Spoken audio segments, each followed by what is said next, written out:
What is vlogging?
So the Friant Water Authority, as you know, has the responsibility for operating and maintaining the Friant Kern Canal.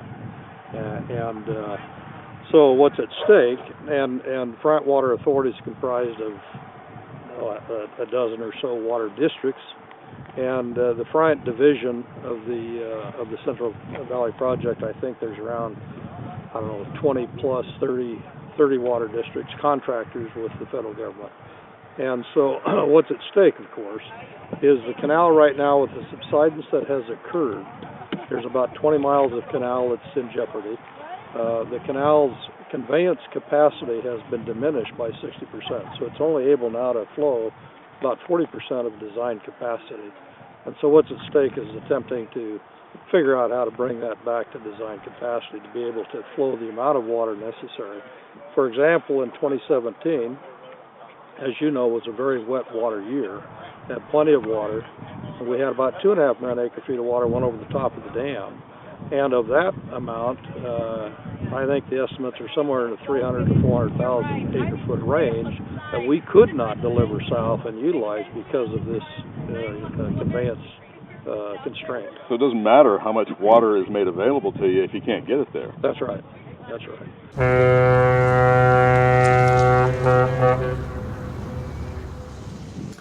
My name is Douglas Duflitch. I'm the Chief Operating Officer for the Friant Water Authority.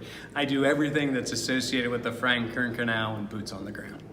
So right now on the Friant Kern Canal, we're doing the immediate repairs and we're planning for the long-term repairs. The fixes for subsidence on the Friant Kern Canal aren't just structural fixes. There's a parallel path where we're looking at what's causing the subsidence, specifically in the area of the Friant Kern Canal, and working with the local GSA to try and figure out what projects and plans we can put in place to help mitigate and reduce and eliminate that future subsidence. The immediate repairs includes for sealing of the underside of 5 county bridges and extending the liner up on both sides of the Friant Kern Canal.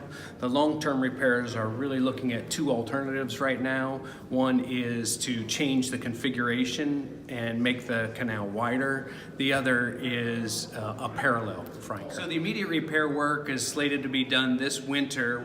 We're using the slow season here to get into the canal, lower it to be able to paint the underside of those bridges. That work was done and is almost complete here in the month of January. In February, we're really going to be focused on the liner extension. So the work time frame has really been since the beginning of the year, and we look to be done by March 1st. Our immediate repairs, we hope to get about 300 CFS down through that subsided spouse, and if the weather keeps up like it's been this winter, there's a likelihood of an uncontrolled season in which we'll be able to use that additional capacity.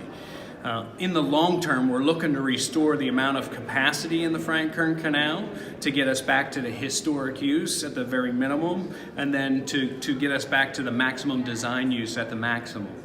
What's the scope of the work to be performed now and later?